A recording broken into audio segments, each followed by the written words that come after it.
The protagonist was standing on the top of the mountain, and the man asked if he could see him. The knight answered in the affirmative. The brown-haired man noted that the young gentleman would soon give a signal. Suddenly, Lloyd began waving 2 flags. Bayern, covering his eyes from the light, addressed the warriors. Seeing how the guy was waving blue flags, he said that they should move to the south of the village vice-chairman.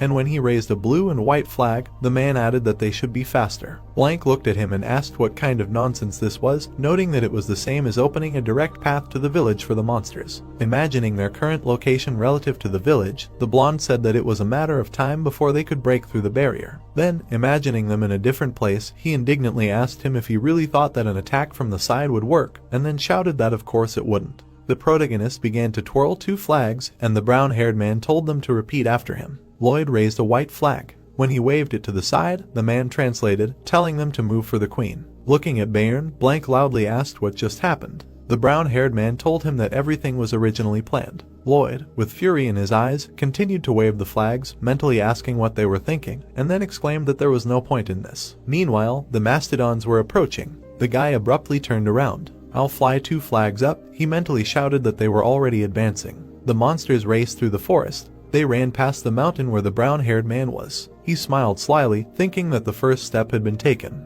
The beasts still did not stop. They were heading straight for the figure of a large monster in the rock. Suddenly they slowed down. The mastodons began to fall, and the protagonist mentally answered that their sworn enemy, Megalania, stood on their own. The beasts began to crush each other, and Lloyd realized that the second step had been taken. He waved a white flag. At that moment, Bayern waved his hand and told the warriors to trot their horses. The horses began to move their hooves under the man's words that they should raise as much dust as possible. Then the men scraped their copies. Blank frowned, thinking that although he was following the instructions, he did not understand at all what he was